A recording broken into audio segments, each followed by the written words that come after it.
Our number is 88, I believe. Oh, Mm. there's a recording in progress. In at number 88. Wait, didn't we already do this film for episode 2 of this podcast? Episode 2? No, it was 11. Episode 2. I'm gonna put money on it being number 11. Okay. How It's much all money do you want to bet? none. It's all numbers today.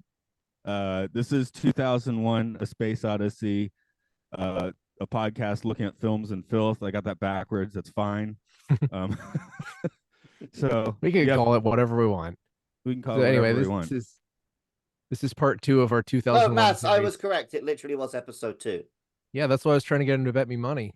What Logan Trump was episode 2? Okay. Episode no, Literally correct. Films and Filth, you dingus. Oh, the travesty. That's the Yeah. travesty. Okay, sorry, my brain's We splitting don't there. we don't acknowledge that Go we had ahead. another podcast before this. Oh, okay. Not that it's all on the same feed. Oh. Anyway, yes, it's Matt here. It's Luke here. It's Mark making Luke wait. And coming back because he wants to force himself to watch movies and then come here and talk to us about them. For Mission Log, the Orville podcast. Hello, Mike Richards. Hey, good to be here. I figure I'm going to watch some movies anyway, especially when I get to get a good excuse to watch something on your list, then and then talk about it. So, man, win-win for me. Well, the running theme of this podcast is be glad you didn't choose to watch Once Upon a Time in America. But Well, so okay, let's just get into it. How many of you thought of this as a long movie and then looked at the runtime when you sat down to watch it and realized that it's no longer a long movie?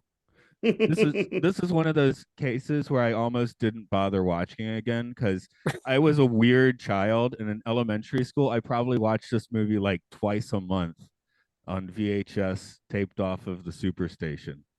So I was not watching in a widescreen, which is kind of messed up. But hey, I was like 8 years old, so who cares? And I've seen it a lot since. I've watched it since Luke and I did a podcast of it several years ago. So I hadn't watched it since then, and I made a real point of this week sitting down, watching it on the TV, turning off all the lights, and like watching a damn film. And because it was late at night, I guess it did still feel kind of long, Mark. it is kind of long, but we'll get into why. So So 2.5 hours or so, if I remember right. It's a little longer than average, I guess. I mean, Yeah. these days a lot of films are that long, but the way films are paced is so different. yeah, it is long for a movie that has very little dialogue and a lot of scenes with 0 or 1 sapient character. Mm-hmm. Right. But for me, it is weird. This is like probably the film I've watched the most. This, Ghostbusters, and Star Trek 234 are probably the films I've seen the most. So I don't know why I kept watching this as a kid and why I keep watching it as an adult. So I guess I like this movie. Is anyone into I've watched this too many times club, or is it just me? No, because I can't No. watch it that soon after having previously watched it. Okay. I watch it like once every 4 or 5 years. Well, this is my first time that I sat down to watch the entirety of 2001 Story. I had dropped out of college and I was sort of giving it one more try going back to do film class. And I was in a situation where I was about 21. I had a roommate situation kind of fall apart. Matt, you might remember some of this. And I basically had to get all my shit and leave this apartment and was sleeping on the floor of people I was going to move into a new place with. So I was just really just stressed out and kind of destroyed mentally. My relationship was falling apart. And it was a thing where you had to pick a film to do a report on. And I picked 2001. And I watched it. I'd seen, bits of it here and there, like on TV, but never sat down and tried to absorb the entire thing. And then after it was over, I just started kind of screaming because I was like, how do I talk about this? I don't know what happened. What is going on? And I think I either just never turned in the report or turned it in way late. I don't remember what happened. Did you drop out of college? Is that what happened? I dropped out of college again. Yeah, that definitely happened. But I don't know if I blame this movie for that. You should. You should have. You should have gone straight for that. That's a much better story. I think the story is good enough already. I mean, I could go into why the roommate situation imploded, and that would also be a good story. But I just want to keep it short and stay on topic, possibly. Sure. Mike, where do you sit on this particular film as a relative sci-fi guy? Well, I mean, I love sort of the first. I mean, I'll take away the first 20 minutes of the Dawn of Man sequence, and the everything sort of the to Jupiter and beyond. But the hard sci-fi aspect of it, I love it. I mean, the ship looked feasible as sort of an extension of the space program. The AI was, I thought, the HAL computer was, I thought very, very well done, especially for 1968 and rings true today. So I really, really like that part. I liked the other part too, but that sort of first clip and the last clip of the movie were, I mean, something I'd say other than hard sci-fi. So it just kind of had a different feel about it. But I think the movie is, I mean, I think it's a masterpiece. It is, if somebody's watching it for the first time, and this was the first time I'd watched it for a while, it's an effort to get through the first 30 minutes, man.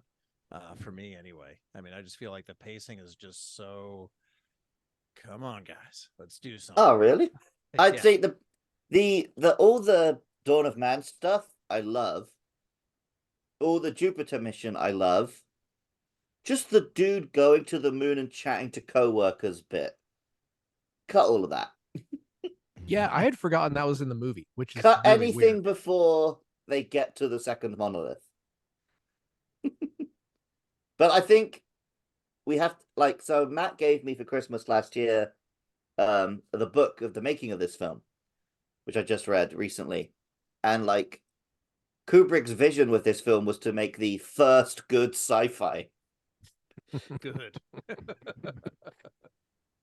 I have a lot of theories about what I feel like I know a lot more about Kubrick. I know a lot more about psychology than the last time I watched this, and I feel like something about this, like I didn't think about this before. Kubrick was afraid to fly, so Kubrick is afraid to fly. Not only was he afraid to fly, but the main reason he was afraid to fly was because he got a pilot's license and decided it was too easy for him to get a pilot's license.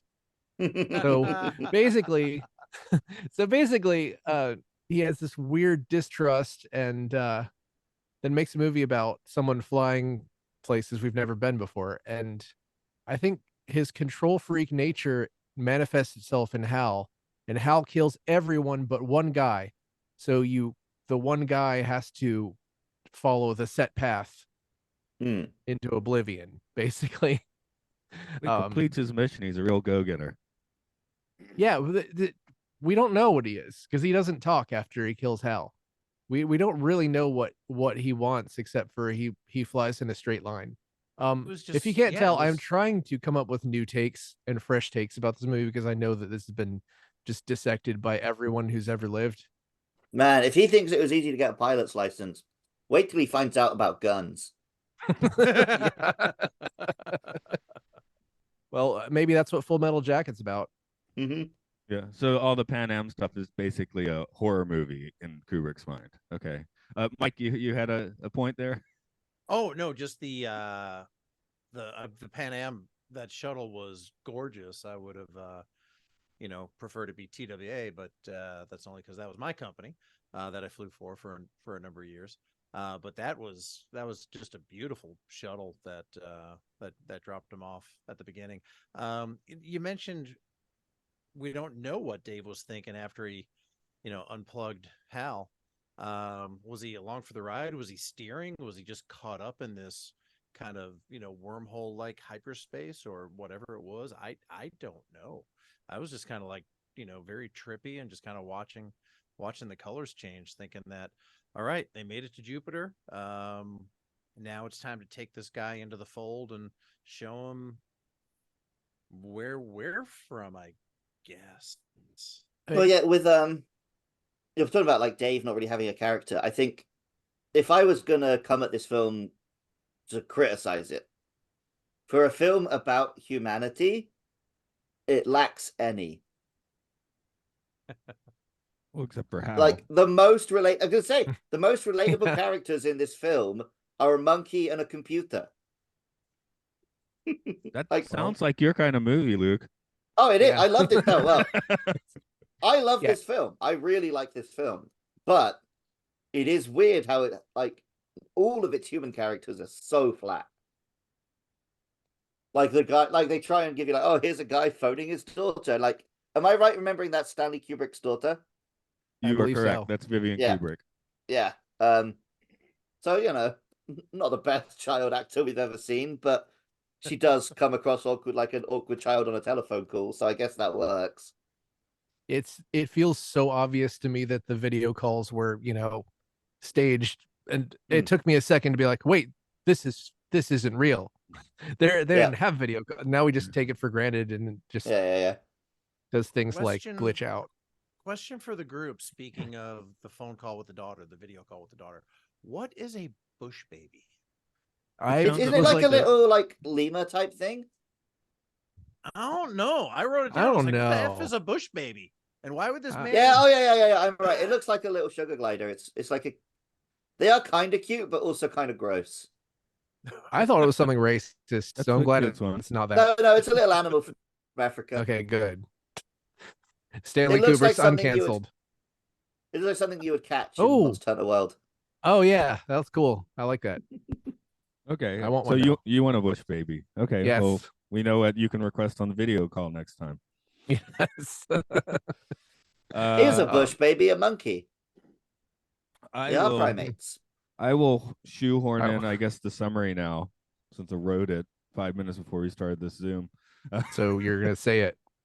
That's right. The All right. dawn of man. A group of apes encounter a strange black monolith.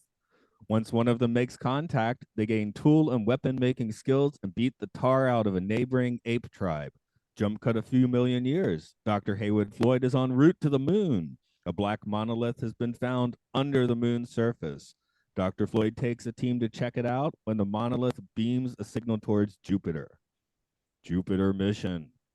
Dave Bowman and Frank Poole are the awake members of a mission to Jupiter. Their other three crewmates are in suspended animation. Their HAL computer glitches out and murders everyone but Bowman. Jupiter and beyond. With nothing much else to do, Bowman takes a pod out to explore the Jupiter monolith. He tumbles through some kind of Stargate and ends up in a strange alien Victorian room. He ages and dies there, only to encounter the monolith one last time. Bowman is then reborn as a space baby, I think. Okay, I tried to keep that nice and trim and clim. I mean, it would be genuinely difficult to make a super long summary of this, I think. I could add in details like, Frank Poole floats through the blackness of space. After 3 minutes, he makes it to a communications array. He opens the array. I could do it like that. But you know what? You I guys mean, know Arthur that C. Frank Clarke did the Poole, novel for us, so you guys know Frank Poole is still alive, right? You mean the After actor? this movie. No, the Frank Poole Oh, the character. is in Yeah. cryostasis, and they thaw him out in 3001, and he meets Howlman, which is Dave and Hal merged together. I won't. There might be I a always- reason I haven't read these books. I love to bring these things up because they dumb. Anyway, I don't know. I haven't read them, but I just Probably the summaries of them are Could be dumb. fun when you read them. I mean, it's like Yeah, how 'cause you I was just- like, I read those books in junior high school and I did really like them. I deliberately didn't try and go back to them because I wanted to just watch this film as a film. Because I think Yeah. last time me and Matt did a podcast on this, I banged on about the books quite a lot. Yeah, I've only read the summaries and laughed at them, and it sounds kind of like that Arthur C. Clarke was trying desperately to keep characters from the films alive through the books. Like Roy Scheider's character from 2010 is still alive, and he's 100 years old in 2061. Mm-mm. But I can't totally judge a book I haven't actually read. But Is it Maurice Scheider, Dr. Howman. Haywood Floyd in the second one? Yes. He just they recast. Yeah, okay. Because I think the first guy had like retired or something. Yep. And They needed a bigger boat actor. Mm. I don't know. One important question is what do you want from this movie in toy form? Just I would tunnel. I want a monolith. just a black cuboid that stands up. I love the monolith. I was thinking about how if they made this movie, there was sort of an original pitch to make the monolith like a screen that showed apes how to make tools. And then I think Arthur C. Clarke vetoed that. But if they made this now, there's no question the monolith would be like a spiky thing that looked like shit that was made of CGI. And it's just so nice that it's an elegant black rectangle. We all have design. monoliths now. I think they also did a they tried shooting with a transparent monolith and then changed their mind. Just holding up the instruction manual is black. Yeah, you're right about that. I mean, I think if this was done today, it would be some sort of like I'm just kind of imagining like a Venom like symbiote that just sort of like moved with the sound and kind of reacted in the same way that kind of Venom did to that eerie music that was being played in the beginning. I think it would take something away from the elegant simplicity that is the monolith. Yeah, I'd say the good version of the modern 2001 design would be Annihilation. Like they did cool things with CGI in that movie. Yeah. But they were trying to do a different thing, obviously. But still. Anyway, the toy I want is one of the Discovery pods, right? But I want like a switch cool. in the I want a Buzz Lightyear switch in the back. So when you do the switch, the arms go out and come in. That's what I want. Nice. So like proving that our phones are always listening, I since I was telling people I was, gonna record with y'all, I was looking forward to watching the movie and doing this. 2001: A Space Odyssey Facebook groups started to show up on my feed the other day, and I read that I guess Kubrick destroyed the model of the Discovery following the production of this film because he didn't want it to get used or stolen and get used in crappy sci-fi. That's fair. I didn't know if that would happen. We know. We've done enough sci-fi podcasts that we're doing Space 1999. It's like, oh, this is from Forbidden Planet or something. It's just that's the Twilight Zone. But they basically rebuilt Discovery for Space 1999. It's black and scary now, but I was like, is that the same model? But I guess clearly not if it was destroyed. Yeah, and that the shuttle, the moon shuttle, was so proto Eagle Man with the with those kind of like, I think it had 6 padded legs instead of kind of 4, and the 2 open windows with the blacked out area around them. That the thing that Haywood Floyd took to the dark side of the moon. Eats a sandwich Yeah, they were eating sandwiches. They had ham and turkey. They were living. I kind of like the real life aspect of that, but it was like, yeah, this is an awful long time to watch guys eat sandwiches, man. I think because there was a period of time where this film was envisioned as like a docudrama about the future, and I think a lot of those early scenes are just like, here's what life will be like in the year 2001 when you live in space, and a lot of that sort of. Yeah, I like that too. The thing that aged worse was the people eating dinner because it just didn't, it didn't feel. Was it Russians? It just did. Yeah, it just felt like boxes. You're not having Nutri-Goo tonight. No Nutri-Goo for you. It just felt like 1969 with some packets. But I do really think that it was a deliberate choice to make this movie slow because you're in space and you move slower in space because there's less gravity. It makes perfect sense. Maybe might frustrate some modern viewers. Well, you move faster in space, just relative to everything else. You're very slow. Yeah, and also, I mean, it's sort of like we get it. They're in space. Space is really big. Yeah. Yeah, but again, we get it. They're in space because we've had the subsequent 60 years of films set in space. Exactly. and I can't say that this is somehow lesser than Star Wars because everybody's always running in Star Wars. Who Yeah. says this is lesser than Star Wars? I guess Some somebody does. people. Yeah. Yeah, I think a lot of people, to be Okay. honest. I think it's easier for a casual viewer to just go back and enjoy Star Wars. Whereas I think you have to put yourself in a deliberate mindset to enjoy this one. Think about the first 20 minutes of Star Wars, though. It goes pretty slowly. I don't think Star Wars would exist as it is without this. Oh, Because, absolutely not. yeah, because mostly the soundtrack, like, wasn't it something like Kubrick made the call to change it to the big heavy-handed classical music when that wasn't the original plan? And I think just feel like you can buy on CD. Like, I don't know why I'm saying it that way, but because I buy Huh. CDs still. But there's an complete Alex North soundtrack for this movie that was not used. what's that like? I haven't listened to it. I haven't listened to it. Okay. I assume it's So I more like didn't- electronic. I heard That that makes sense. the music that was used was, you know how there's the term is, I think, placeholder music, that Mhm. when they're kind of assembling the editing and stuff, they'll basically telling the composer, like, I want this kind of music here or that kind of music there. And I think this has been cited as an example of the director just falling in love so much with the choice of placeholder music that they just ended up going with that. I mean, that's it. If John Williams hadn't taken that baton and run with it, I mean, I can't say that wouldn't have happened either way, but that's what feels like to me. I'm fully convinced that without John Williams, Star Wars would not have been successful. Hmm. Because Use the Force. it's a bold choice, like all that stuff, just bombastic classical music in space. It Did you guys just see wasn't a thing. Did you guys see the Family Guy where I think it was the one where they covered episode 4, and Chris as Luke Skywalker was like, Uncle Owen, Aunt Beru, John Williams. Oh no, now we got to do this with Danny Elfman. Just like, Yeah. dun, dun, dun, dun, dun, dun, dun, dun, dun, dun. I hope Danny Elfman mean- shows up. Danny, like at least now, have any of you guys seen like recent shots of Danny Elfman, like photos? I have a theory. Have you seen recent pictures of Bridget Fonda? No, is Danny Elfman and Bridget Fonda the same person? They've been married for like 30 years. But Okay, Danny Elfman is now super jacked and tattooed, but Bridget Fonda has gained a bunch of weight. So I think that Danny Elfman has been stealing Bridget Fonda's life force. okay.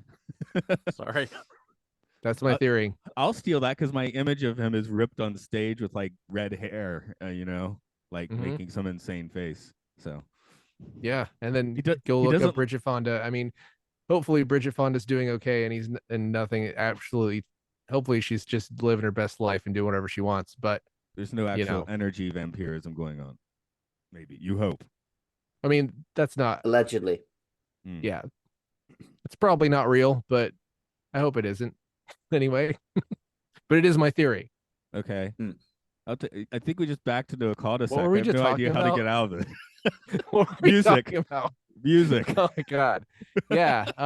Matt, I want to field this question to you. How did you feel about the Gone Girl soundtrack? Because I know you just slammed a bunch of Fincher movies real hard and fast. I like the Reznor Ross scores pretty well. Overall. But don't you think it's kind of a really interesting choice that it's kind of a drama that's a suburban drama and all the music is like beep boop? It's almost like that would be in the space movie. It's almost like the opposite. Well, I think it's worked several times. It's you got lots of Finchers that do that with. I didn't watch The Social Network because I hate that Mark does Zuckerberg it too much. Okay, that does it. The Killer kind of does it. So it's kind of like the Fincher thing now. Would it work in a space movie? Sure. I would say that. No, I mean, even better. I was just saying that's version- the opposite. Sorry. Okay. I mentioned I've been watching Chernobyl, which has a soundtrack that kind of like doubles down on that kind of thing. It's a Icelandic composer or something, and it was like it does it even. Of course, that makes sense because there's radiation in the air, but so maybe it's a better fit. So It's cold, right? is this music all the perfect fit in 2001? I guess I should ask. To me, it is. It is. I Sorry. think so everyone obviously always brings up the big like sweeping music for space or the ba ba ba with the hammer. For me, it's the music with the monolith. Mm-hmm. Matt, you know what that song's called. Yeah, like that. it's funny. I was watching with my daughter today, and she was like, "It was that that monolith music." She's like, "I really like the music in this. This is cool." And when the astronauts went down to look at the excavation of the monolith, and it was just like creepy music, and I'm like, I wouldn't touch that thing, like especially if they can hear that music in their helmets. And then they could hear that other sound in their helmets, so maybe they didn't have the soundtrack playing there. But yeah, I think it was obvious from the music. I wouldn't touch that thing. I don't know what you guys doing. I'd stay away. If it was like what is it, didactic music when the music Diegetic. is actually happening? Diegetic. Yeah, it's diegetic, and that music is just always coming out of the monolith all the time. What would didactic music be? Music that explains itself to you? Yeah, probably. Thank you for explaining that.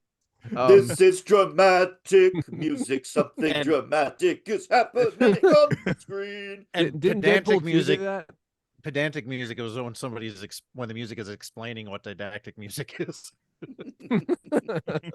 Well, the music to me is perfect because it is bold as hell. It is very gutsy, and I cannot imagine a lot of directors having the guts to do this. I Yeah, saw to them the asleep point while that- playing the Blue Danube.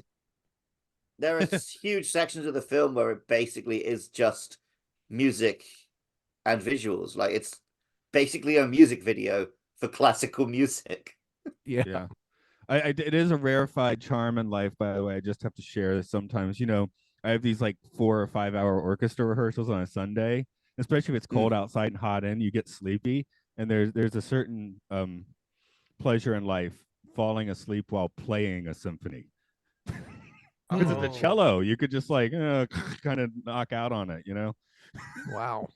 So I've fallen asleep while playing symphonies before, not in concert yet, but See, as some of the listeners might know, I was violin, so you ain't falling asleep doing that. It hurts. You're hurting the entire time. I thought you were about to say I was violent. I was violent. I was a violent As the man. listeners know, I was violent. So I never sleep at never night because know. of the things I've done. I don't sleep at all, But especially not while I'm playing a symphony. But yeah, if you want to know the nap instrument in an orchestra, it is the cello. Maybe a string bass, although you'd be standing up kind of, so it'd be harder to take. Yeah, you'd be standing up completely. Yeah, so if you You can sleep ain't standing sitting up, down you for could do that. that. Yeah. I was watching an orchestra play the other night at a Christmas party. It was like a 60-piece orchestra, and it was just kind of like watching the different sections. And I was really kind of taken back by how much downtime there is by certain players. And then they go, they make like, 1 or 2 chords, and then that's it for several minutes. Yeah, there's a few symphonies out there where like the trombones play like 4 notes in like the entire hour. So wind I hope the instruments, notes are. Brrr. Yeah, they usually better keep the be strings on. pretty busy. But yeah, especially if you're like a trombonist or something like a bass clarinet or something, you might not be playing that much. Do you think that Pan Am shuttle, you think that was product placement? You think that was something that like Pan Am paid? I would assume. I don't think that Kubrick was super opposed to brand or anything like that. Okay. He wasn't one of those guys. Would it ruin this also- movie if it said SpaceX on it? Yeah. That'll be Well, I mean, actually, If- yeah, get if- into it, like the whole HAL section, right? The problem is Oh, yeah. caused because some tech company has given them some computer that they insist can do everything for them and has no issues, and then everything goes wrong. That's what would happen on a Tesla spaceship. if it was smart then they enough, would just yeah. recall if it all of them worked. and it would be fine. Recall it Yeah, from Jupiter. I was putting in my notes that it's kind of refreshing that Hal was just doing all that stuff for the mission and not to make money. I think Alien was sort of the demarcation where everything after that was the evil computer is doing it for money. Yeah. Yeah. It's just, and I mean, don't get me wrong, I love the evil robot from Alien. I think he's just amazing. Like he tried to choke her with a porno mag. That was insane. But and then milk comes out of him. I don't know. You gotta love him. But Ian Holm. Do you have a favorite evil computer? Hmm. This could be your favorite evil computer if you want, but We got That's Landrew. a pretty good Landrew's one. a good one. Maybe That was Landrew's my definitely up favorite, there. mostly because of his name. What was the Jeffrey Combs one from Lower Decks? It was called like Agamus. yeah, it was Sounds great. called something evil. Or no, Peanut Hamper. Well, that's the Yeah, that was the female other one. voice one. Yeah, they get Yeah, together. I'm gonna go in with Peanut Hamper. Well, so I was thinking along the same lines when Gary Lockwood was playing chess with I'm sorry, Frank Poole was playing chess with Hal. I was like, Kirk would have so won that game of chess, and then he just wouldn't have had to unplug anything. He could have just like talked Hal to death. Apparently, the actual chess computer they had was bad at chess because it was 1968. Kubrick played it a bunch of times, and he called it a what? damn it, He called it a notes. what? He called it Called a it a what? bumbling pisswit. Okay, Nice. because it looked a Those whole words lot fucking like up. the chess program I might have played a bit on an Atari 800 XL. It didn't look like they really moved that ball forward much in the 15 years after. I'm sure that it was a much bigger and more I'm sure that they had a computer that filled a room, and you had an Atari that barely filled a shoebox. So. Yeah. As far as Yeah. size, I mean, I'm just talking about like I was like that looks like the program I was playing in the 80s a little bit because chess was. I mean, at boring the and end I of the day, wanted to chess play- looks like chess, right? I wanted to play Mhm. like Space Raiders or something. Yeah, It is- I mean, Stanley Kubrick probably wouldn't even bother insulting your Atari. No, he's Did you guys Like, play just imagining him 2001 from the your- Atari game? No, Was there one? No. we just Hey, like assume that There since you might were have in a been. It game might have been show like that an Activision knockoff or something. Yeah, come to think of it, this game has never been moviefied. Sorry, other way. This movie's never been gamified, as far as I know. I guess it wouldn't be a very fun game. I mean, the end is just you sit there staring at your screen. So, So somebody can make a good narrative thing of this. It could be great, but you'd know what happens. So maybe not. The game of this plays like Lemmings, and you just place monoliths that teach the human race the things you want them to know. And then I was gonna Okay, say, yeah. once you get to Jupiter for the last like 6 levels, you're just like along for the ride, just watching the pretty colors zip by. And actually, I did have a I game don't like know. that on my iPad, but that's casual gaming. So yeah, but it wasn't a 2001 game. I like Well, the level is you just have to walk down the ramp. I looked up excavation video site. game of 2001, and it says the connection between Fez and 2001: A Space Odyssey, and I'm not even going to start reading that. Okay. Anyway, Fez, I've heard that name before in several. you That's have. from the 70s show. No, I was Fez. thinking Steely Dan. I had a different retro reference in my mind. Hey, do you think like there was some sort of like 3 laws rivalry between Asimov and Arthur C. Clarke? Because like Asimov had Hal been programmed with the 3 laws of robotics, like a lot of this wouldn't have happened in this movie. Because first of all, he wouldn't have harmed any humans or through an action allowed a human to come to harm. In the mid 60s, I think those wonder guys were friends, and I think maybe he was just trying to do his own thing. I'm not. Yeah. I'm just going off the top of my head with that. The interesting thing is that when the first few times I watched this, I really thought that Hal was under the influence of a monolith somehow. I guess just because the monolith was played so heavily in the movie. But I kind of dove in and tried to look up theories, and it seems like that most people think that it's I think they because explain it in 2010. he's programmed not to lie, but then he's told to lie. So then the only way he can actually be good is to kill everyone. Yeah, that probably messed him up. So because I think what happened was I was thinking, wow, Hal's kind of a conspiracy theorist because like this is just weird because stuff's been going on the moon and now they're sending us and things are weird, right? And Dave and Frank are just like, we're just going to Jupiter. Like, I'm not thinking anything's weird. But Hal's like, no, things are weird. But then you find out later that Hal knew stuff. He knew the whole time. Yeah. So he was probably just kind of like, that little like just sort of, feeling each other out. Like, hey, I've heard some weird things. Have you heard any weird things? Just oh no, yeah, no, me neither. Feel out the rest of the crew like that. Yeah, no, me neither. Then the other thing I was wondering is if did Hal not get a little bit of a bloated ego, like being such a media darling and talking to the people on the news and doing that interview and being told that he's the most important, most important entity on the ship. And he's like, yeah, I don't need these guys. I can take everybody out, take them all out. Yeah, as someone who is a gifted kid, I totally understand that. It took me until I was about 45 to stop expecting that I was the smartest person in every room everywhere. I'm still like, if I can't do something instantly, I don't like doing it. Yeah. Yeah. I'm trying to get better about it. There's a problem. If the media kept telling me that I was the smartest computer in the world, then I would go to Jupiter. Whatever. I do feel like we watch Hal short circuit in real time because he has that like weird hiccup at the end of the chess game when he's getting the report about the communication glitch. He's just about, which I think the book Luke you're reading explains like some weird tape effect they did to get that to happen. Yeah, he wasn't saying working, right? He was saying just a moment. You said just a moment. Yeah. So it seemed like he was glitching out right then and there. I mean, maybe that's too like pedestrian or whatever, but no, I mean, that was the malfunction with the AE-35? Was that a trap? Was that to get them out of there to cut off? I don't know, because he doesn't get psychotic till he reads their lips. It seems up to that point, it seems Hal does think it has a problem.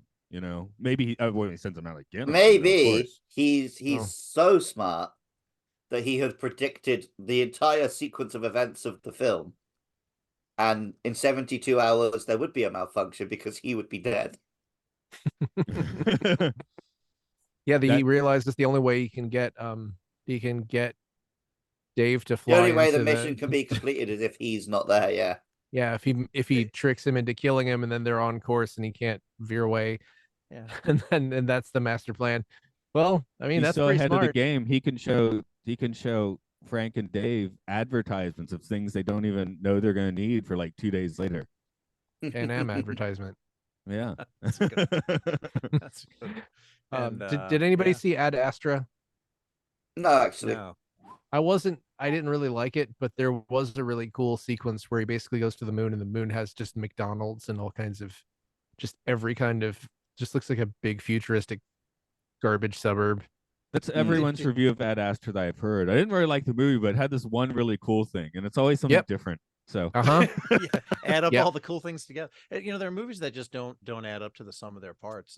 Speaking of fast food, I thought of the restaurant. There was a Howard Johnson's on that space station. I forget it was the moon base or that intermediary space station, but I noticed a Howard Johnson's restaurant. Man, did they ever predict that wrong? Yeah, Kubrick chose his product placement poorly. Joe's when I was a kid, yeah. Me too. Didn't we go there in Japan, Matt? No, we went to Denny's, probably at Denny's. Which Denny's is not very good in Japan. I like Denny's in Japan. It's just different food entirely than what you expect. That might be it, yeah. I like the little beef stew. That's good. I also haven't been to Japanese Denny's for more than 10 years, so I don't know. Maybe it's Is it just called Denny's? Yeah. Denny's. Okay. Just has different food. Yeah. Okay. Denny's. Just like we have so many 7-Elevens, but you can't get a Slurpee. Yeah. Well, Probably you can shouldn't also, drink a Slurpee I mean, anyway. that one time I walked to the 7-Eleven from your place, and then I got the best Chinese food I've ever had, which was behind a counter at 7-Eleven. The guy microwaved it for me. So that's pretty wild. Yeah, you can eat decently out of your convenience stores here. It's great. Yep. It's the future. It's the future 2001 predicted in 2023. I mean, I think you probably had Howard Johnson's in Japan after most of them were gone here. Looks like the last one closed last year. Which is weird. Do we have in America or in Japan? In Japan. In America. Huh? I don't even know what Howard Johnson is, but I'm imagining it's just like a family restaurant. Right. It's basically a hotel chain with a restaurant chain integrated, and the restaurant is as famous as the hotel, or maybe more. I think some of the restaurants don't have hotels. I see. It's hard to explain. Yeah, because you want to stay there as a kid, because in the 80s or before, because you're like, oh my god, it's a motel and a restaurant all together, but your parents never want to stay there, probably because the food's bad. Yeah, it's sort of like Meatloaf. type food, things I like guess. that. But it's so nice and Oh, colorful. astronaut food. Yeah, astronaut food. That makes sense. Yeah, I was Salisbury making steak. my food notes, and I was like, the only food that is complained about are the sandwiches, but that's the best looking food in the That's movie. the only 'cause thing that looks like food. Yeah. yeah. Yeah. In well So- predicted things, though, my iPad does hang at that angle on my breakfast table most days, so that was accurate. Instead of having straight and flush, it's at a little angle, and which as a kid I was like, why was the computer built that way? Because I didn't know what a tablet was yet, and I thought that was the actual table. But now it's weird that aged well. The product placement didn't, but that aged well. So Yeah, it did. Well, and the video Getting- calls. So getting back to Hal, do you guys think that that Hal is scarier, would be scarier if he was angrier, or do you think it's scarier that he's kind of slow and polite? Because I feel like it's the latter personally. Oh no, yeah. The reason he works so well is because he's not like, he doesn't hate anyone or he's not angry with anyone. He's just very calmly and quietly killing people. He's cold, he's calculating, he's mission first, which is, And doesn't friendly and doesn't want polite. these pesky humans getting in the way. I was sort of, having watched this whole movie, for the first time in a while in one sitting, I was kind of wondering how much of a other than, all but one of the crew got killed, like how much of a factor was Hal really in this? Like, let's say Hal just operated flawlessly. Apparently, they would have made it to Jupiter. They would have gone through the space warp or subspace or whatever they ended up doing to get transported to this other place, age repeatedly, and then there might have been 6 or 7 giant baby bubbles that came back, sort of as the first Or contact maybe from there. maybe just one would have gone through, and the others would have been there to record it. Yeah, but I don't think Hal really stopped that cycle of, okay, we and I'm just going with probably one of many theories on the movie, is that somebody put that obelisk there so that when mankind developed to the point that they found it, that then they could follow the signal that would then put them in touch with this alien race, and then they would sort of come back in a recognizable form to make contact, I guess. Would that have happened? I think that would have happened even if Hal didn't malfunction. Would they have taken the whole ship into the Stargate though? Because Dave could he have taken the Discovery into the Stargate because he takes the pod? I don't know. It seemed pretty flexible, but I guess it was inside of a room. Here's my pitch for the no Hal version of this movie. Everyone goes into the Stargate, they all turn into old men, and then all the old men have a fight with the bones from the apes in the beginning. And then the last old man who's alive becomes a baby. Now it is I who have become baby man. Yeah, it's like the end of Highlander. He screams, and then all the old men like turn into electricity and flow into him, and he becomes baby. All the old men have an orgy. Yeah. And one of them gives birth to the giant space fish. Hell yeah. That could be some good full circle stuff right there, because I named the ape at the beginning of the movie Bone Wielder. So if all the guys had an orgy at the end of the movie, then the winner is that one. They had the same nickname. Well, also, like, Bone Wielder. Before Arthur C. Clarke convinced him to go with this story, the story Kubrick wanted to make for his great science fiction film was an adaptation of some BBC radio drama about a space virus that makes everyone go sex crazy. Wow. Really? Well, Yeah. Make Lolita. He wanted to make it. a titillating, sexy movie instead of making the most sexless movie in history. He would have made I don't know, man. 2001: A Gary- Space Travesty way early. He would have Yeah, I made think- Barbarella.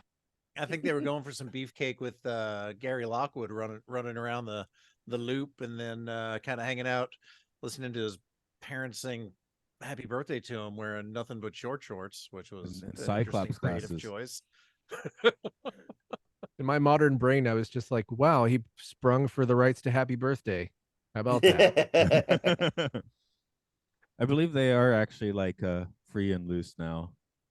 Yeah, they are now. They may have been back then. I'm not really sure. They think there was a period where it cost money, and that was when you got generic birthday songs and everything, which are fun themselves. You know, I like, there was a pretty good we're talking about the product placement right now. There's just a really good predictor that Pan Am probably wasn't going to make it, and that was that they were flying that shuttle all the way up to that station and only had one passenger. Yeah, exactly. well, Yeah. to be fair, they had put the orange cones around the moon by that point. Good point. Or at So, least Clavius base. so Mike, could you see yourself flying a spaceship like this? You know, I will share this. Back in the late 70s, kind of like right before the first space shuttle missions, NASA went to the major airlines in the United States, and they actually went to the pilots unions and said, send us 4 pilots, not the ace of the base, not the dumbest guys you have, but just send us like 4 regular pilots. And they ended up with probably 20 to 30 pilots in this study, and they ended up running them through training and simulation to fly and land the space shuttle. And because the hope was that at some point NASA could hand off the shuttle and make it a commercial venture, that it would be, you know, commercially viable at that point. And the results of that study was, yeah, you know, an airline pilot, you know, your average airline pilot with the right training could do this. Nice. So yeah, I don't know if that means me or not, but you know, the right guy, you know, the right crews with the right training would be able to do it. So I thought that was super interesting. Lunar That's lander would awesome. I mean, probably require a helicopter pilot, though. Yeah, maybe. Let's like we should have a lot more vehicles in space now. Something's wrong. Well, there's insane rich men trying to make that happen for you, Mark. But the thing is that if those insane rich men hadn't accumulated all that wealth in the first place, then that might have just been spread out with that. I'm not going to get into this, but yeah. Well, unfortunately, despite what Kirk predicted, we didn't learn to stop spending money on death and spend it on life instead.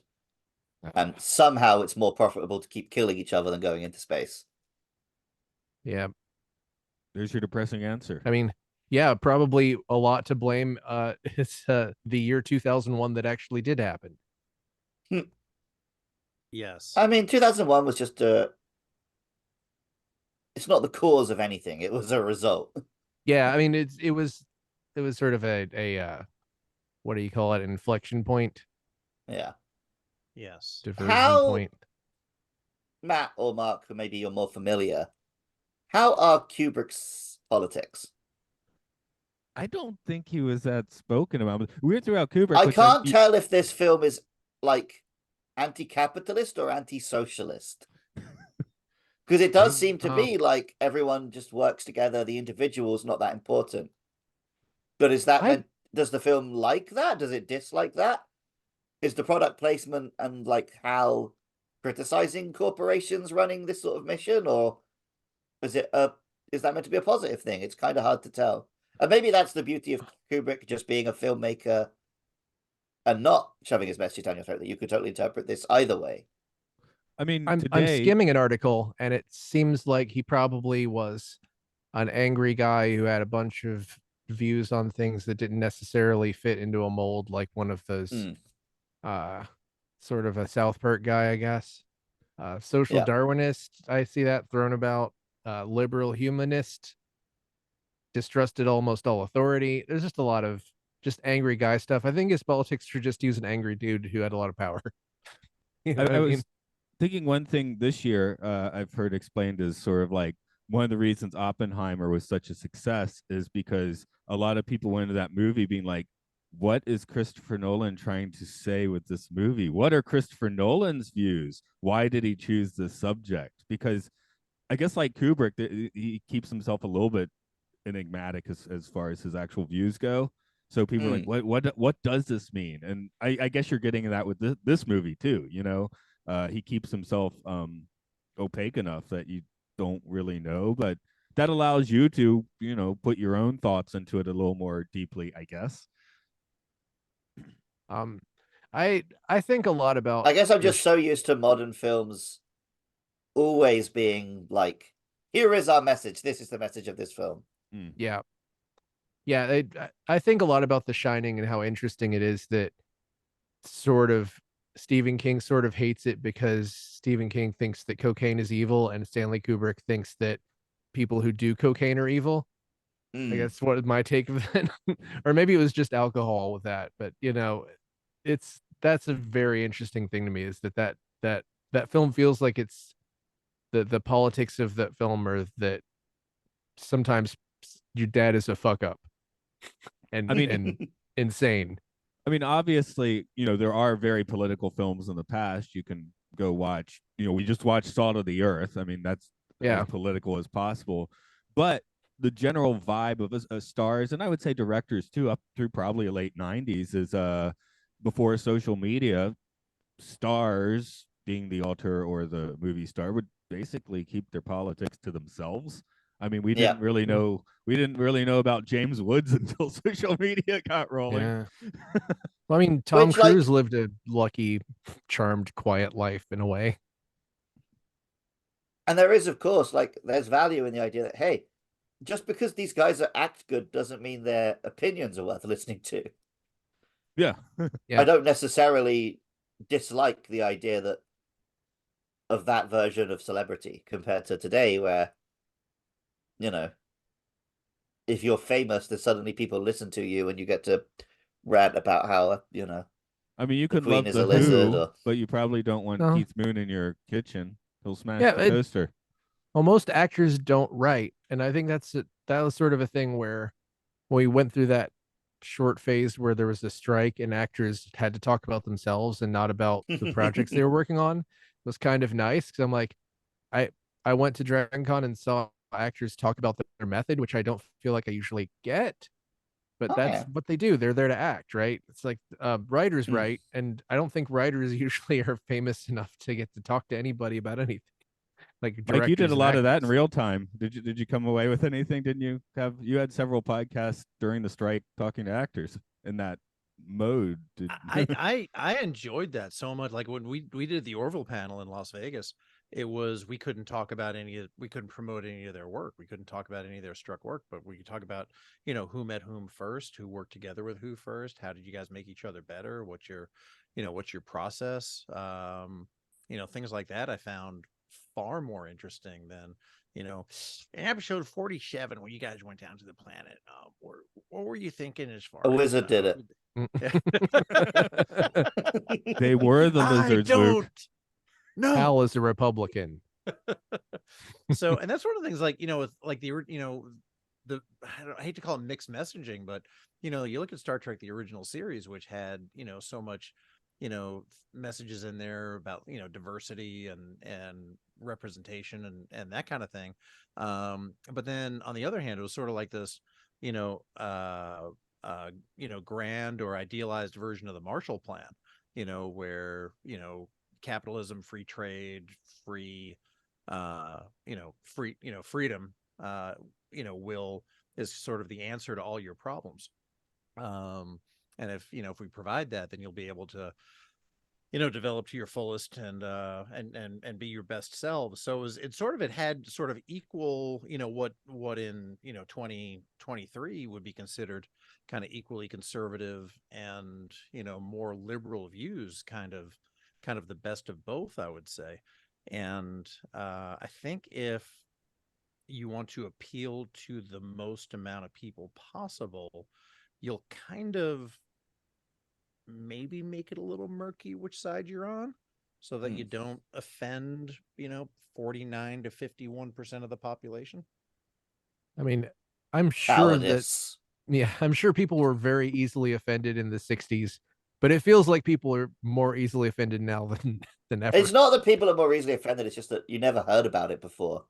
Yeah. Whereas now everyone gets their big old soapbox on the internet. So, and I say that all the time. I mean, picture somebody who's, 1960, a dad, a 40-year-old dad, born in 1925, so he's 40, 41, and when Star Trek's coming on the air, and World War II vet, maybe, and he sees somebody who's Japanese, a black woman, a Russian during the Cold War. Like these guys would have been all over social media talking about how awful that is. I would think. Like maybe I'm projecting a little bit, but they just didn't have a platform. They've got. You can see it. Now. You can see it if you find old fanzines and stuff like that. It's just that, this movie 20 people saw that. This movie go is ahead white and men tell in you. space, right? The other are the couple Russians we see on the spaceship. Yeah, everyone you're else supposed looks like to be they're like, out of wow. Yeah, everyone else looks like they're out of a 1965, Sears catalog. Yeah. Oh, well, in the space station. Yeah. So let me tell you my version of that. I'm a little weirded out by how everybody's super into the military in Star Trek Picard. Yeah. Anyway, that's the whole thing. Oh, that was the point. Okay. Most of it. No, that was just my version of I am in my 40s, and this makes me a little bit uncomfortable because it is kind of contrary to my beliefs. My version of that is a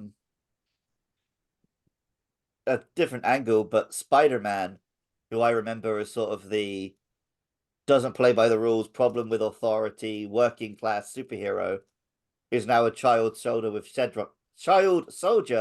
chevrons on his uniform. Right. Yeah, I heard the first PlayStation game was kind of he works with the cops all the time, and it's kind of weird. Yeah, I mean it worked because he is he always has been like he goes around catching criminals or whatever.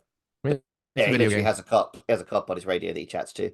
Yeah, the video games usually are not super great at being realistic slices of life.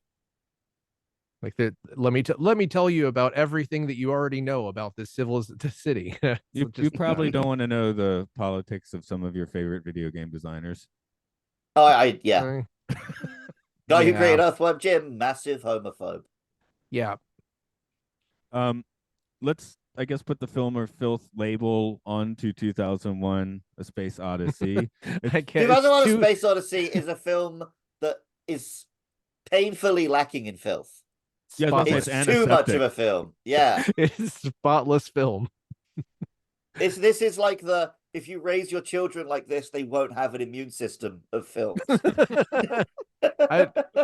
I every time it never fails. The Victorian room at the end makes me uncomfortable every second that I'm looking at it. I'm sure that's part of the point. But so my note was like, wow, antique furniture in a modern room. What kind of nouveau riche nonsense is this? my note is that every couple months when we're doing a hospital visit, we stop at this French restaurant which looks kind of like this Victorian room. So I'm always sitting there listening to clanking silverware, thinking about that. Unfortunately, the floors are not glowing in the restaurant, but that's a mistake on their part. So I've become weirdly comfortable with the Victorian room. We just went there this past Monday. I ate duck. Oh, nice. I mean, it's objectively you'd be more likely to see a room like that in modern society than anything else in the film. Everything else is, fantastic mid-century modern stuff that people don't make anymore. Probably because it costs too much. What if I don't think it would really affect the quality of this film, but it would affect the aesthetic. What if we had a little bit more old space? The Discovery's been in space 18 months. It looks a little gritty on the outside. 2010 definitely does that. The Pan Ams could look a little more like road worn. Would that make things better, worse? Wouldn't matter. I don't know. It's not necessary. I mean, I think this film looks great, and it's meant to be like these are like the premiere missions of NASA on like the most important mission, right? So it's going to look clean and new and fresh, I think. The outside would not after 18 months in space. There's nothing in space, mate. Why would it be dirty? Yeah, that's the thing. Is I think that I can see, like most of these things, I could see exactly what Kubrick was trying to do. Is that nothing's in space, so everything's spotless because everything's slow because you're in space. Everything's spotless because you're in space. I mean, that's not really what would happen because there's just rocks everywhere and asteroids and dust and shit. We haven't really talked about this film's quality much because, like, what's the point in talking about the quality of 2001: A Space Odyssey? It's clearly phenomenal. Yeah. But I was watching it last night thinking, like, there is genuinely not a single shot in this film where if you remade it, you could make it look better. That yeah, like I said, it wouldn't really It's affect not even. quality. Just be It's an not aesthetic even shift. like. It's not even like the effects. They look good for their time. I don't think a CGI version of this effect would look any more real. The effects look amazing, and in fact, even my daughter is 21. She was looking at it, she goes, "How did they?" It was a shot with, I think, the shuttle going across the moonscape and landing, and you could tell that they were like, I think it was probably a shot that was composited out of several different layers of moonscape and shuttle model filmed against a blue screen or just a dark screen, and it just was it looked flipping amazing. It looked amazing. And that was John Dykstra in 1968, and it was I guess apparently they were using like real-time photos coming back from unmanned probes on the moon to really get the look of the moonscape just right. And that was of course, that's right the up story, until the because last Kubrick moment. was making those videos in the next room over. Of course. I have friends who I have one friend specifically. I don't know if he still he definitely actually believed that the moon landing was fake. My favorite version of it is the moon landing is real, but the footage is fake. Yeah, I like that one. I heard the alien autopsy version. Although I did hear a very good argument that Kubrick could not have possibly faked the moon landing. If Kubrick had faked the moon landing, it would wouldn't be have looked like 1080p. Yeah, Clear as day. it wouldn't look like Huh. it's directed for television. It's Kubrick couldn't bring himself to make something that looks that shoddy, I don't think. Exactly. If Kubrick done it, it would look a whole lot better. It would look like this movie. So we have, I believe, 2 more Kubricks on the list. Is that right? I'll trust Maybe you. We definitely have Strangelove, right? We have Yes. Strangelove and The Shining are both on the list, which is that's a rare horror film. No Barry Lyndon. A rare horror film on the good list. Yeah, exactly. You guys got AI on the other list, or That's I don't not think on it's either that list. hated. Okay, it's not that hated. I was about 3 hours in. I was like, just end. Like, and then Full Metal Jacket aliens show up. See, I'm looking at Full Metal Jacket and Clockwork Orange. Both are also at an 8.3, but not on the list, which is kind of interesting. It's like Strangelove is 8.4. Anything Paths of Glory must be on the list because it's 8.4, unless it changed. Oh yeah, that's another one that is on the list. I've never actually seen that, so that'll be fun. I seen it like when I was in high school, so I guess I'll revisit it. I do have I haven't seen anything that's not a sci-fi or a fantasy. So yeah, no dinosaurs in Paths of Glory, I don't think. I do have a 1-star review. It's short and sweet. I went looking through several, and the first one that came up seems to be the one, which is 1 out of 10. Strange. This movie is the strangest thing I've ever seen. It has no real plot. It skips from one storyline to another so much it's confusing. It makes absolutely no sense in the normal use of that word. The worst part is the flying plasma part, to snore the blue Danube. I wouldn't, although I fell asleep playing it, so I guess I can't really. I wouldn't recommend this movie to my worst enemy. These are the best ones. 39 out of 92 found it helpful. The best ones of these are that they kind of have points the entire time. And then it's just like they go way too hard. Like, oh, this is like a good 6 out of 10 review. 1 out of 10. It is interesting that like there are not many films like this where instead of having characters, the character is just the entire human race. Yeah, I mean, I guess the beginning could be Planet of the Apes. Do you think that do you think it would be cool if there was some kind of crossover where we find out that the apes from 2001 traveled forwards in time and became the Planet of the Apes? Isn't that the Burton one? I mean, their first rule is ape shall never kill ape. So I don't. Yeah, broke it immediately. They've already botched that one up.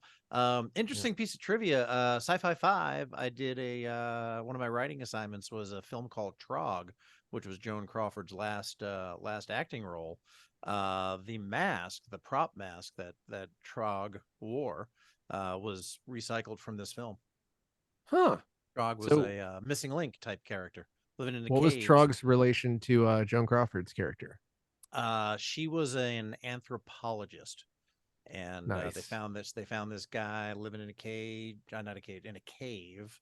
Some spelunkers found him down there, and then one of them, I think, got attacked. The other one like went into shock, and then, like you do when something like that happens, you go to the nearest anthropologist to report what happened, and then she got involved in the case.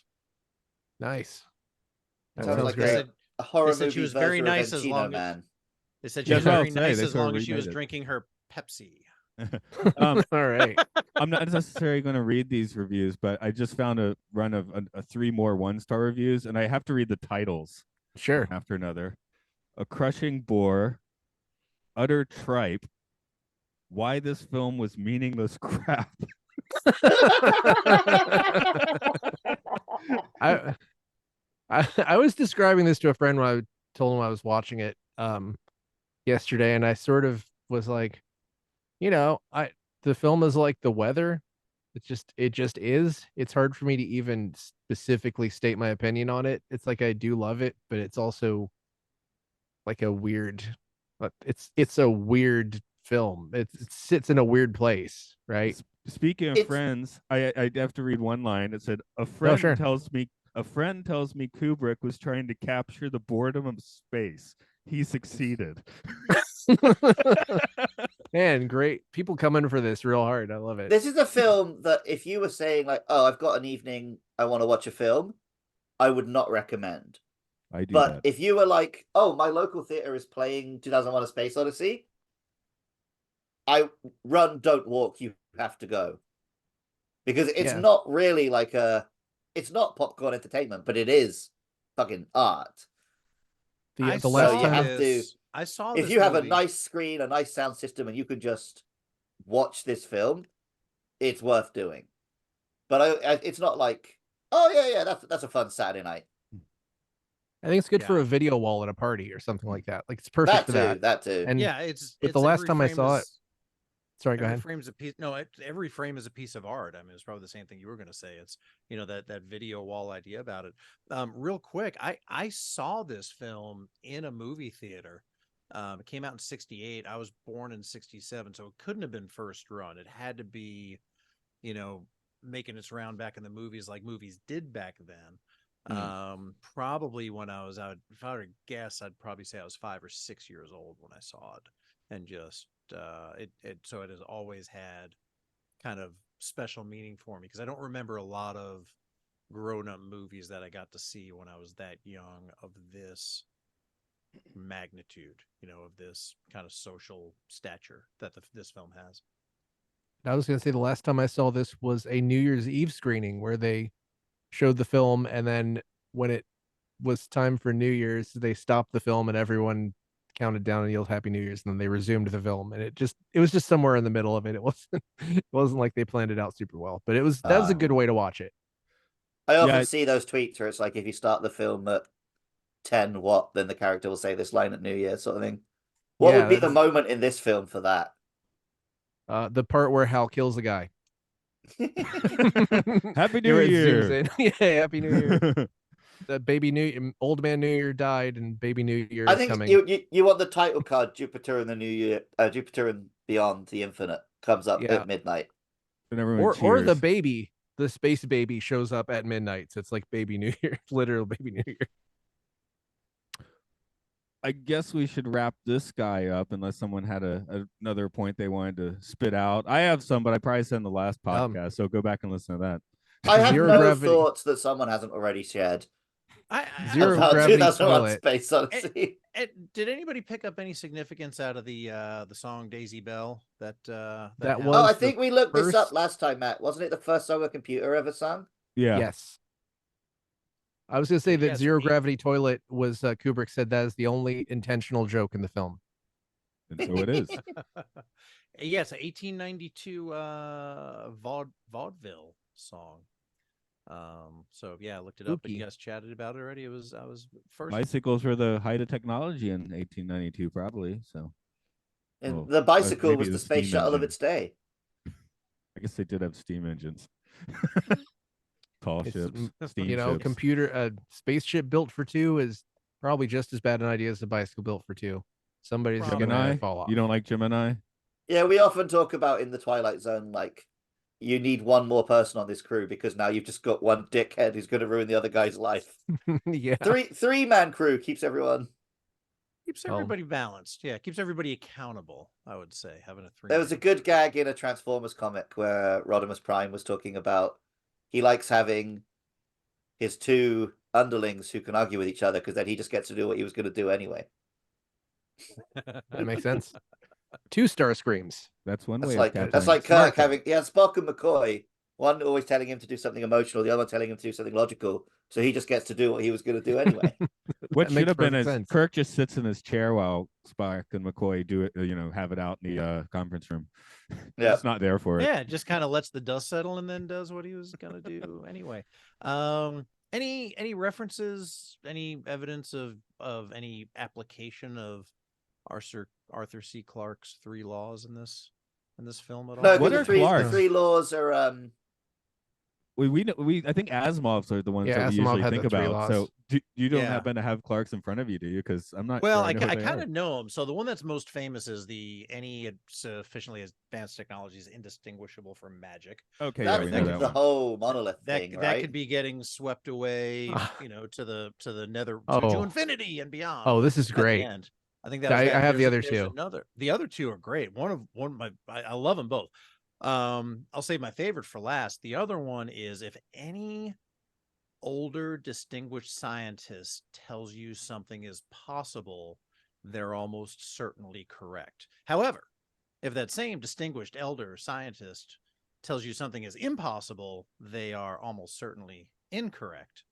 And then the one that I love, the only way to test the limits of the possible is to occasionally tiptoe into the impossible. And I like that one. Yeah, that's Yeah. great. Okay, yeah, the other two definitely don't get quoted as much. So But I think the film does kind of show all three because it is. I mean, obviously the first one is this whole film, Right. Yeah. but then it gets into like the film is so grounded in most of its sci-fi that you're ready when it takes you on the ride into the absolute madness at the end. I think the magic one is probably maybe abused by writers too much because Yep. sometimes writers don't feel like because it looks like magic, they don't have to explain to you, the audience, how it works. And It's then just it doesn't have sufficiently to make advanced sense. technology. Yeah. I don't It mind depends. like not being told on a technical level how something works. I like knowing what isn't possible in a sci-fi or fantasy world before I get there. Like I don't like, Consistency. for example, Yeah. at the end of the film Star Trek Into Darkness, they could just cure death. Yeah. Well, that It's a doesn't even useful bother me as technology much to as have. that in Star Trek Into Darkness, someone must be inside the nuclear reactor. Oh That yeah, is- it's just that is- designed that way. It must be. Yeah, it's just no. That's not Also, how, that's not how in time Star works. Trek Into Darkness, they remove the need for spaceships. Yeah. Anyway, let's not. We had a Also- whole No, sci-fi fine. sanctuary where we spent Yeah. every single episode bringing up Star Also- Trek Into Darkness, even though it wasn't the film we were talking about. They went so far in trying to cast actors who looked like their counterparts, and then for Khan it's just Benedict Cumberbatch, The so that whitest nobody man on knows earth. that he's Khan. Anyway, Even yeah, though everyone predicted he was Khan. yeah, is to the point where J.J. Abrams had to come out and say he's not Khan and lie to people. Anyway, the Hey, history has decided that movie's bad. We don't have to do any more to it. the manager of the company I was at was in the screening of Star Trek Into Darkness. She was there for the Cumberbatch. Oh, well, in that case, it's fine. Yeah. Oh yeah, there were a lot of Cumberbitches. I know that. No. I mean, It's I'm okay to not say that. saying They call themselves that. That's what they call themselves. I'd like it if the part of it is that they're always over encumbered. I'm still thinking about that. Okay. It's more video game talk. Just ignore it. I I mean, guess people go could be ahead. over encumbered in real life. people, Mark. people can't be over. It just happens way more in video games, I think. Yeah, because you never try and carry 6 guns, 4 swords, and 2 months worth of provisions in real life. maybe If you I had won't. them, I would try to carry I them. spent my first 6 months in Japan over encumbered, so I was carrying my whole life in a big ass backpack. But that didn't wonder- stop me going around buying every piece of Nintendo merch I saw. I wonder if he says things like, "I see you're unencumbered by male companionship. How would you like to get Would you like to see my cumbered? batch? How would you like to get cumbered by my batch?" Would you like to see my sea cucumber? All right. Would you like to Benner my dick? Okay. I guess that means we're finished with 2001. We were kind of finished with 2001 before we started because we all went into this podcast with just the, well, what do you fucking say? So we've talked about everything but this film. Yeah, it's really good. If you haven't watched it, what are you doing? Why are you listening to us? Yep. Sort your Take a fucking stress life pill. out. Take a stress I pill. hope you're watching it a second time while you're listening. Yeah, it's You could do definitely a movie that, like, if you've given it a watch and you've written it off, I would say give it another watch. It's one of those films that you should go back to every 5 years to see how much you've aged. Yeah, how close you are to the Victorian room. Like it's waiting there, looming on the horizon. Like, But that I was, want to travel. yeah. I want to get reincarnated as a baby.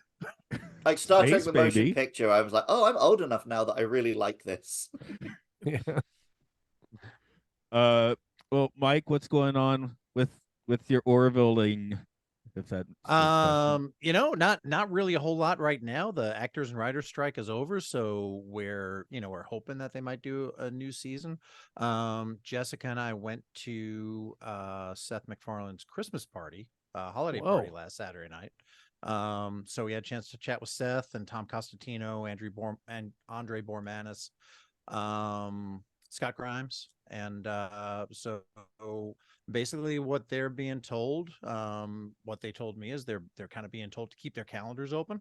I think the industry is kind of picking up the pieces right now because there's higher residuals for writers. There's more writers going to be in the writers' room. Actors are going to get paid more. The daily minimum has gone up. They're going to get higher residuals. So it's sort of changed the whole metric on what is a viable show and what isn't a viable show to produce. So until the studios make some decisions on what to do going forward, I think there is a little bit of limbo going on. But I'm hopeful that there'll be more. We're going to continue to get some people on the show just to kind of chat about what's going on. We had a Jay Lee interview that I thought was a lot of fun recently, and we're working on getting some other folks coming up here pretty soon to try to drop something at least every month or so to just kind of keep the dream alive of Moorville. And that's where we're sitting right now.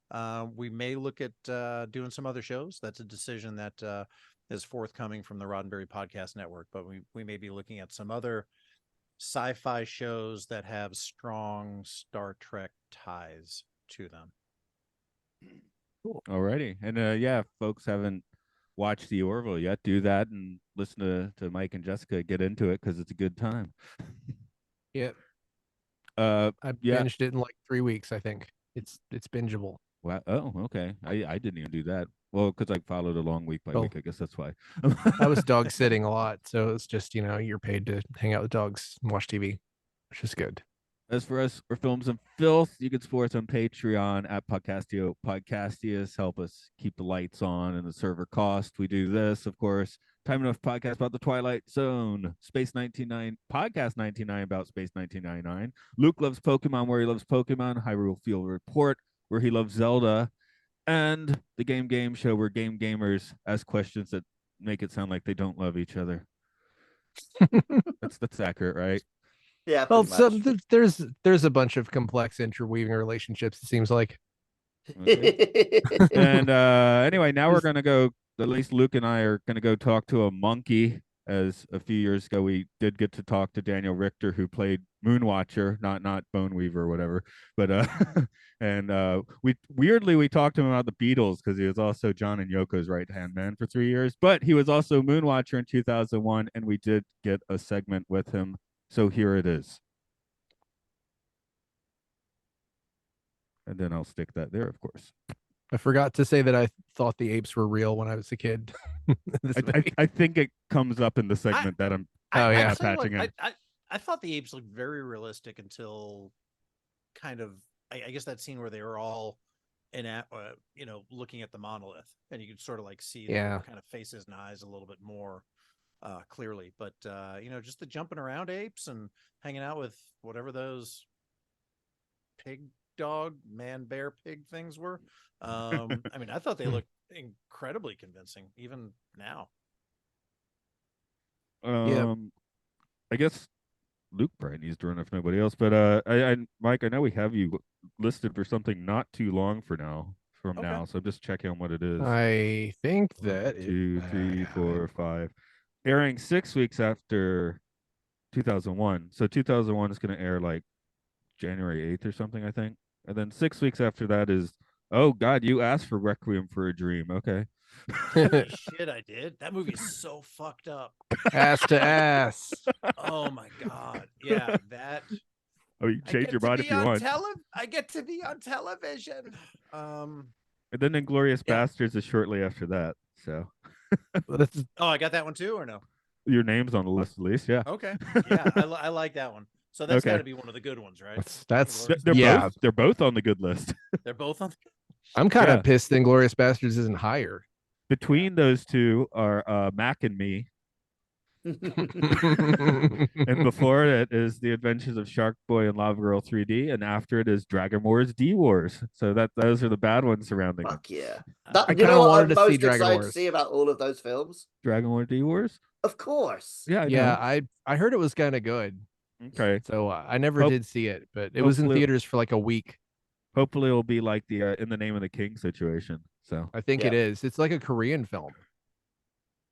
Yeah. Mike, we've been recommending In the Name of the King, Uwe Boll's movie to people because it turned out we kind of liked it. Yeah, it's good. We're recommending a bowl. Matt, I have some homework for you. Sure. When you get to South School, track down Atsuki and find out what the fuck we're meant to do with the Secret Santa presents. Oh, okay. Are we giving them to him in advance? So we just taking them with us because they're not going to be very secret. Yeah. Okay. And is there a good way to find out who your Secret Santa was? Do you guys have a system for that? I pulled a name I out of think a you're hat. not meant to. Just never meant to. Like find out who bought for you. Yeah.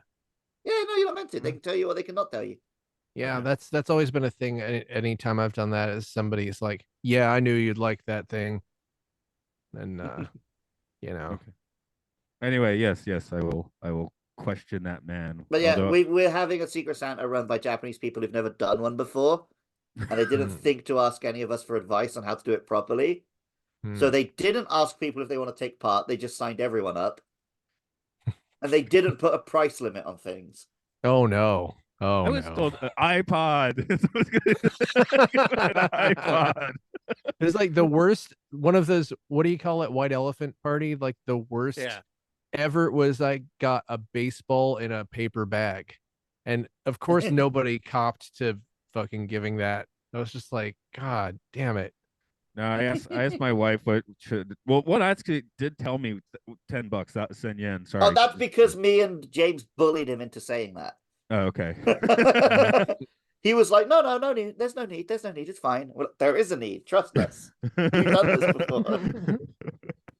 I'm just gonna get like a mediocre skincare set. Oh, okay. I'm just taking the normal omiyage route because that's what my wife told me to do, which means someone's getting cookies or chocolate. Oh yeah. Okay. Thanks as always. Bye. Y'all so much fun, later. guys, man. Thanks for including me in this. Yeah, have a groovy holiday. We'll catch you before too long. Peace. All right, guys. All right.